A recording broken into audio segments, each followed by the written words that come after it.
Hey guys, happy Wednesday. It's time for the live cap brought to you by Picks and Parlays. I'm your host, Allie Burns. At Plus Money Honey is where you can find me on Twitter. And with me as always, Nick Parsons from the Insiders Room. Find him at the Insiders Room. How's it going, Nick? How's It's going your day great. treating you? So far, so good. Actually, I was just looking at this early baseball game here. I actually have a play on the under in that one. And so far, so good. Early here in the bottom of the third, it's 1-0 for Atlanta. Excellent. Yeah, I cashed Atlanta yesterday plus 185 in play. So I was very happy about that and was kind of waiting to see what happens in this one before I make any moves. Right. It has been some really exciting baseball, though. I will say that. Yeah, and there's a few more games today. Obviously, these teams are playing back to back, and so we have coming up next. We have Oakland and Houston. We have Tampa and New York, and then later on it's San Diego and the Dodgers. So, did you want to just get right into the Oakland-Houston game? Yeah, I mean, hey, why not? Waste no time, right? So Oakland is like a really tiny favorite here. They're minus 106. The Astros are minus 104. So it's pretty much just a pick 'em. They set that total at 9. Oakland's going to start Luzardo. He's their lefty. He's like on and off for me this year. Sometimes I really like him. Sometimes I really don't. He's 3-2, 4.12 ERA, 59 strikeouts. And then it's the Astros are starting their righty, Urquidy. Urquidy, yeah. Yeah. So I'll get it out. He's 1-1, 2.73 ERA, only 17 strikeouts. Definitely hasn't pitched as many innings, but he's been solid. Game 1, Houston took it 10-5. Game 2, Houston took it 5-2. I'd definitely be looking for the A's to bounce back in this one. What do you think about it? Yeah, I think so too. I think I don't have a play in this one, but Urquidy in just his short time, he's 1-0 with a 1.49 ERA in his postseason career.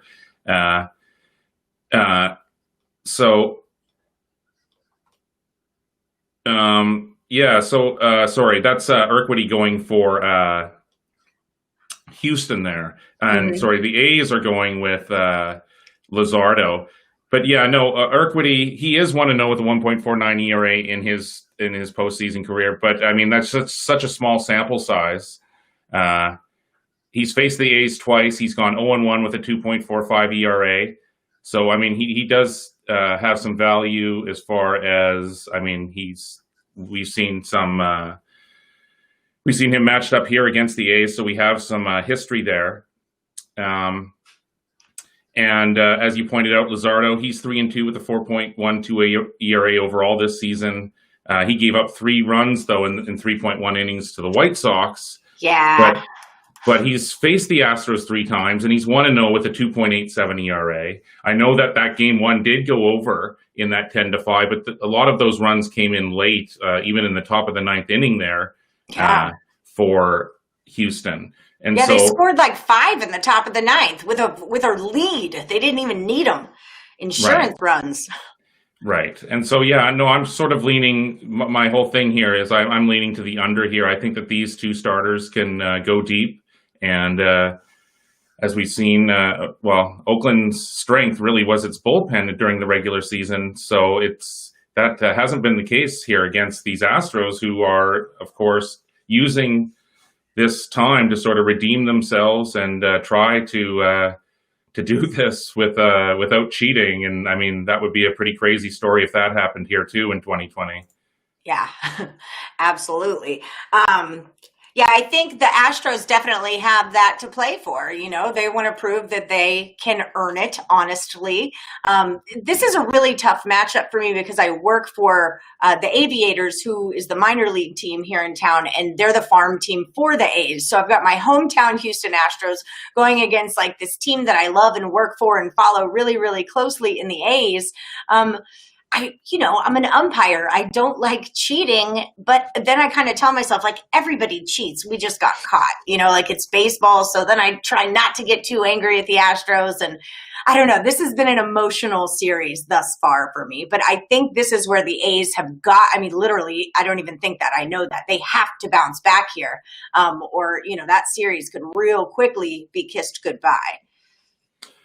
I think so too. Yeah. So yeah, I would lean to the A's as well in this one. I think there's value there on the A's. They went 7-3 against Houston in the regular season series.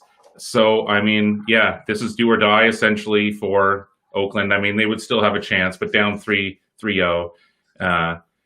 So yeah, no, I like. That'd be rough. I would say I would like Oakland, and I would lean Oakland and lean to the under. Oakland and the under. Well, I'm Oakland. I have a hard time taking unders in like all of these games just because it can get so out of control. Or what? They're definitely juiced. Definitely juiced. Well, especially in the day games too, because of the weather. At nighttime, we saw it in the Dodgers-Padres last night. It cooled off. It was an under game. I had over 6.5 runs at plus 110, and I couldn't cash it. It ended at 5, so. Right. Or no, it ended at 6. It was 5-1. I needed one more run. I needed a half of a run. A freaking half a run. Is that so hard? Oh. But yeah, but the air is different, right? So when they're playing these day games, there's a different warmth in the air, and I think the balls sail out a little right. easier. No, I would agree. It seems like that. But yeah, no, I think that those two pitchers, that my personal lean on that total would be to the under, similar to what we saw in Game 2, that score of 5-2. Right. Well, it's kind of funny because like how the A's owned the Astros all regular season, that was the same situation with our next game, which is the Rays and the Yankees. The Rays kind of owned the Yankees all season. They finished 40-20. I think the Yankees were, I want to say 33-27. But the Rays were also the much healthier team all season. So that plays into it also. Now the series is 1-1. Both of those games did go over. And the Rays are going to start Charlie Morton, used to be an Astro, and a guy named Tanaka for the Yankees. And I know you do not like Tanaka normally. I don't. I auto fade Tanaka. But Charlie Morton is not one of my favorites either. So I do really like this game to go over. I like it over in the first 5 because usually when I'm fading Tanaka, I'll, fade him first 5. And I cash that often, which means the other team scores. Same thing with Charlie Morton. So I kind of like it. And both of these teams, just by my own stats, are big first 5 hitters. Yeah, Tanaka's 1-1 with a 4.28 ERA in 15 innings. That's 3 starts against the Rays this year, so that's obviously not spectacular. And he's made 9 postseason starts in his career. He's 5-3 with a 4.40 ERA. These are pretty pedestrian numbers. And so when he faced the Indians last week too, that was in the Yankees 10-9 victory. And so he was horrible there. He gave up 6 earned runs over 4 innings. And so, everything you're saying there would trend towards that first 5. I like that. I don't have a play on this one either. But just to go into a little bit of Morton's numbers, I have that somewhere here. He's 4-2 with a 4.97 ERA in the postseason over his career. And against the Yankees, he's 4-2 with a 3.83 ERA. So he had no decisions in 2 starts. Well, there you have it. Yeah. So there you have it. Well, and plus with this series, I feel like if there were, there's such strong hitting teams. If there was going to be an under in this series, it would have been Game 1 when Cole was up against Snell, and that did not work out. I thought Glasnow looked great yesterday, but again, that game ends up going over, So, I like this over. I do. That's what it all comes down to. And so Rycape is saying over on YouTube here that Oakland is out with a loss, 5-game series. Okay, so sorry, it's a 5-game series in this one. Yeah, so there you go. So my bad. Yeah, it's hard to keep up with all the new rules and the expansion and everything. And so that's exactly right. So Oakland would be out. So it's do or die completely for the A's here. Yeah. But he's thinking that we're gonna see runs in that game. Yeah. The Astros are back, but he's saying he really likes the Yankees today as well. Yeah, I like the Yankees today also. But I'm not going to play the side.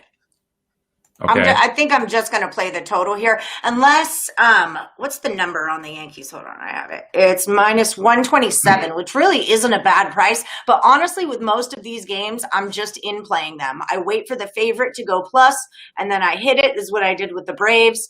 And then when that the dog is an even bigger dog, when that favorite starts scoring runs, I almost hit Miami at plus 225 yesterday, and I was like, don't do it. The Braves have got this. And so I saved myself the hedge there, but that's kind of how I've been playing it. The Yankees go plus, I'll jump on that. I'll wait for the Rays to go plus and jump on that. That's just how I've been doing it. Well, there you go. Yeah, I mean, the Yankees minus 127, minus 125 range. Yeah, I mean, the way that they've been performing here and clutching up, and they seem to be getting decent bullpen. So yeah, I don't know. Maybe Rye keeps onto something there. As I say, the lone play that I have going right now, personally, is on the under in the Miami Atlanta game. And so we're under the top of the fourth now, and it's a 1-0 lead there for the Braves. They are so intense right now. It is these. And so, yeah, I mean, baseball's winding down. We're almost down here. These 5-game series, and then when it goes to the championship, obviously those go to the 7-game series. Yeah, thank you, Rye. Yeah, no. Dirt. Yeah, something else to look at, especially with the Astros and the A's and the Rays and the Yankees, is these teams are rivals. These teams don't like each other, and they want to stick it to each other. And let's remember, it's October, yes, but they've only played 60 games. So everybody is a lot fresher and a lot stronger than they would typically be at this point in October. So yeah, again, I like them over. I like them all over. Every game, I like them over. And so is that the same in this San Diego Dodgers game with Kershaw going tonight? Well, my thing with that, no, it's not. But yes, it kind of, no, I don't know. I haven't decided. I haven't decided yet because, I've been a Padres fan all season, but without Lamet, it's a problem. Clevenger was out on cortisone shots. He's another Tanaka for me. I just fade him, so I didn't expect much. By the way, he kind of looks like a homeless drunk with the Padres uniform. Like, it's kind of that dingy brown and the long scraggly hair. Like, he looked a little bit homeless, and I didn't love the look there. Just to tip my Clevenger, clean it up a little bit. But Lamet's not coming in. He's not on the roster for the NLDS against the Dodgers at all. This is a big, big problem for them. I don't know how the Padres beat the Dodgers. I'm just going to be honest. I don't know how the Padres can beat the Dodgers. I'm not saying it can't happen. I'm just saying I can't explain a world that it does. Yeah, I mean, the Dodgers have significant advantages at starting pitching, in the bullpen, and I don't know. I would say the talent in the lineup is pretty even there, but no, listen. LA, it's 12-2 in the second game of their last 14 series. The Padres, they're 1-4 in the last 5 road playoff games. I guess every game is a road playoff game for everyone here, but right. Still. If the Dodgers get 8 innings out of Kershaw and the Padres use at least 4 relievers in Game 2, I mean, yeah, as you say, how is San Diego going to win this game? I mean, the Dodgers are going to sweep. They're gonna win this series in 3 games. Yeah. They're going to have a fresh bullpen, and so the Padres are not going to be able to match that. It's so unfortunate because they had such a great season. They really were one of those Marlins teams, those, little engine that could kind of teams that everyone was kind of like, yeah, you're hot right now, but everyone was kind of waiting for them to drop off, and it didn't happen. They just kept kicking butt. The Blue Jays were another one of them. They just kept scoring runs and kicking butt. But this, part of the reason they could do that was they would prevent people from scoring runs by having some really amazing pitching, and they do not have that now. No, that's true. And Kershaw, he has this stigma attached to him. I mean, as far as falling in the postseason, but he won 8 shutout innings against the Brewers, and he had 13 strikeouts. And if he does falter, he's got a bullpen that's yet to even been scored upon in 11 innings. They've allowed just 7 runners, and they've struck out 13. So yeah, it's hard to imagine. Yeah, unfortunately, the Padres getting past this juggernaut of this LA team, which was favored at the start of the season, which just has jumped out to the big early lead, has never taken the foot off the gas the entire time here, has had a little bit of adversity here and there, but I mean, it's remained pretty healthy. They've remained the favorite the entire way, and they're playing like the favorite currently right now. And yeah, as I say, if Kershaw wins today, then I think this series is over for sure. Well, you know how we were talking about the Lakers and the Heat ending up together, because wouldn't the NBA like to see that?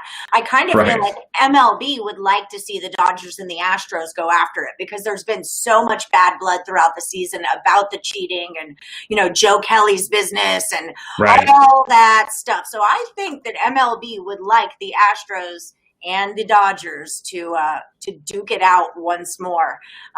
So that would be an interesting storyline for sure. Yeah, no. Yeah. I think everybody wants to see the Astros get beat by the Dodgers, except me, except the Astros fans, but literally everyone else. We'll see what happens. Right. And we have an NBA game, which we could touch upon, which is coming up on Friday. That's game 5. Yeah. And then we also have the NFL game coming up on Thursday night. We could also talk about the Friday show. That's we don't actually have as many people as I was hoping that would be participating at this moment, watching us. Yeah, but well, there's baseball on. People are busy right now. Right. Yeah. And so, yeah, but maybe next week when we change our times, we will have more people. I think that really will have a big effect. The times, like on our Saturday shows, we saw significantly greater interaction. And so next week when we switch to 6 Eastern for live cap on Wednesdays and Fridays, we'll see what happens there. I think that will be a good move there. And so, yeah, and then there's Football Fridays.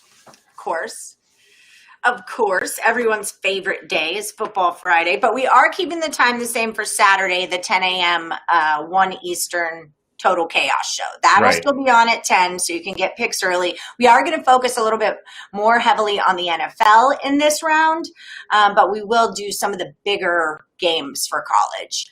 That's also great. No, I'm really excited to see the results from all of that as well. And so, yeah, I mean, the NBA game, I had a play on the under last night. Well, then you cashed it. Yeah, so that was good. And so, I mean, it's going to be an interesting game 5 there.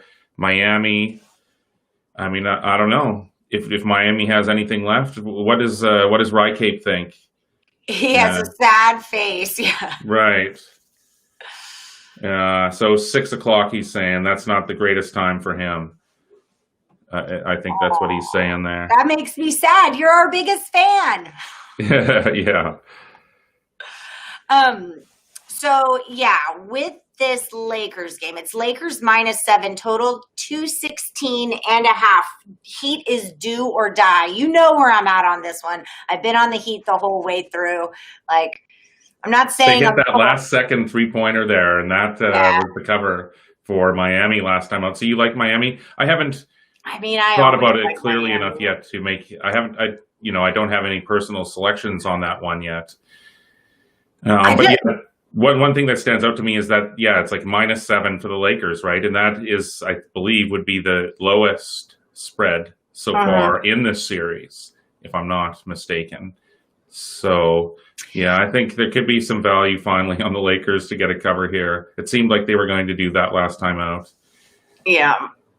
It's unfortunate. The Heat ran into a lot of injuries and that kind of business, and I don't think we're getting like the full series that we could be getting. I'm not saying it would affect the win-loss ratio. The Lakers are handling business out there. I mean, I have to say that. I'm not an idiot. I watch the games. But it's, the Butlers, the Heat are just not playing up to how they've been playing, thus far in the playoffs. So. Well, injuries there to Dragic and to Bam, both. I mean, those were significant. I mean, and that takes the wind out of your sails and the chemistry out of everything. And so that definitely played against them right at the most inopportune time that it possibly could have. And so Butler did have the one historic game, which I thought, would be impossible for him to reproduce a second straight time, even though he had a really good game. And so that sort of lent me to believe that this second game, or that fourth game there, would go under the total. And as far as game 5, I don't know. You got to think that this entire thing, the whole bubble thing, experience, that these teams are exhausted at this point. They're tired of the whole thing. And so my initial thoughts are leaning to the under in that game as well. I think that these teams are just mentally drained, and that's just going to lead to, just sort of a more defensive, slower paced affair, kind of. I get that. I just don't know anymore. This is why I take the series price, though, when I'm like so emotionally involved in a series like this. How much money would I have lost betting the Heat plus the points every game? Just give me this one bet and we'll see what happens. And it'll be a great big cash at the end, or it won't. But at least I don't have to stress out every single game about over, under, points, no, but that whole thing. I don't know anymore. I don't know. I would lean over, because I think Tyler Hero is going to get, one of those big games again. And I think Bam is back, and he was back in the last one too, but now he's got a game under his belt from being out for 2 games. So I don't know. I would lean to an over, but. Okay. No, that makes sense too, that argument and that line of thinking. If Miami's going to get back into this, it's going to have to shoot the 3 ball. And up until this point, it's been so efficient. That's been its whole thing. It's just been so incredibly efficient from the outside and from the floor, combined with its, adaptability. It's able to play a high pace. It's able to play a defensive affair, whichever you want to do. And along with Spoelstra, he's just been great from game to game, making counter moves, etc. So maybe now you're making me lean a little bit towards Miami here and coming back into it. And if, they have that sort of extra day off there, that Butler can re-energize here and give these guys a little bit of extra time. But Rye KP's saying the Lakers should end it on Friday, and Harrow was his hero last night. So I guess he was on Miami, obviously. I like that little wildcat, that little Harrow wildcat. He's in the bottom of the 4th here. The Braves have tacked on another run here. So it's, now 2-0. All right. Go Braves. Yeah, that looks great. I actually had a series wager on Atlanta to advance here. And they were like an early favorite to win the NL East. Like at the beginning of the season, people were all over the Braves. Like they are where they should be right now, That's true, but they lost their one star pitcher there at the beginning of the season, the Canadian kid who I always forget his last name there. And so that was some adversity that they had to overcome. But they still finished second in the NL behind the Dodgers. And so, a Braves-Dodgers, is that what we're looking at here? Braves-Dodgers, NLCS? I could live with that. The Braves were like my first favorite baseball team. Like when I started following baseball, it was Chipper Jones was the third baseman back then. It was Maddox and Smoltz and who was the other one? Can't think of his name, but that team. Javi Lopez was the catcher. They were so good. Ryan Klesko and David Justice, and that was the first team that got me obsessed with baseball to the point where I started taking stats on all of it. So I love the Braves. They're deep in my heart. Nice. Yeah. No, so much history, even in the last 20 years, all the championship runs and different characters. And for sure. Just so much content. Yeah. They're fun. Okay, so let's touch on NFL before we got to go. Okay. Just because we do have a Thursday night game, so we might as well talk about it a little bit. I haven't looked too deeply into this one because I'm in over my head with baseball games right now. But so we have the Buccaneers and they are going to be playing against the Bears. These teams are both 3-1. I'm seeing Tampa is the favorite, -3.5. I'm looking for the total is 44.5. Last week, the Bucs had a low total also, and I took it under against the Chargers, and I was wrong about that. Right. Total. I mean, who saw that coming, really, though? Yeah.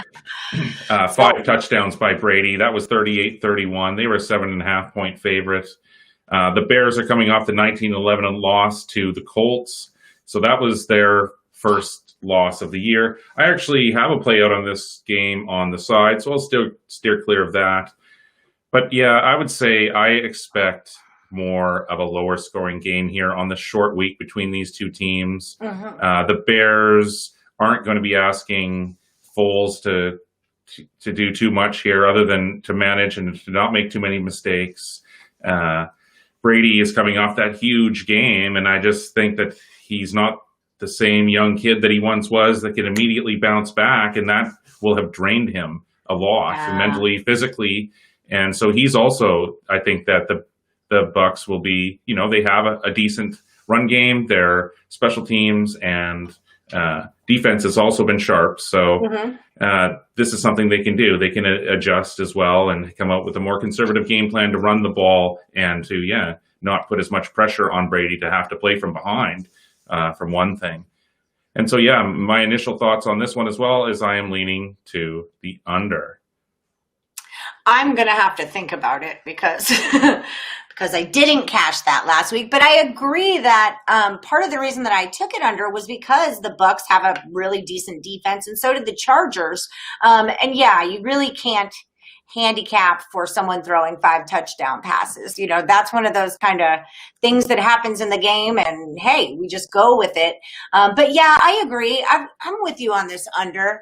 Brady's older. His arms got to be a little tired. Yes, they moved to the run game, short week, all that stuff. All right, I'm with you. I'm with you. We take the under here. Nice. Indeed. All right. So do you want to remind everyone again? Yes, I do. So thank you all for watching, first of all. So find us next Friday at the same time, 1 p.m. Eastern, 3 p.m. Eastern next Friday, and then at 1 p.m. on Saturday, so we can talk total chaos, NFL, and some college football over-unders only here. And then next week, starting on Wednesday, we're going to go to a 6 p.m. Eastern time slot, and that's what we'll cruise with for our Wednesdays and Fridays until the end of time, until we don't do this show anymore. That's right. Yeah, no, we're hoping, we're just trying to figure out the best time spots to get audience interaction, more people. And so, I think that for sure going to that later time there will help us out. Yeah, I hope so. All right. All right, guys. Well, it's been great seeing you all. Don't forget to hit like, subscribe, hit that bell if you want notifications every time we post a free pick or do a live cap video or total chaos video. And also find Picks and Parlays on YouTube, on Twitter, on Facebook. Like us there. And that way you won't miss anything. We've got lots of free picks. Great handicappers over at our site, picksandparlays.net. So cruise over there if you want to find a package, subscription, buy premium picks from Nick Parsons or any one of our fantastic handicappers on this site. All right, guys, until next time, I'm Allie Burns, your plus money honey. That was Nick Parsons at the Insiders Room. We'll catch you on Friday. Bye. Thanks, guys. Later.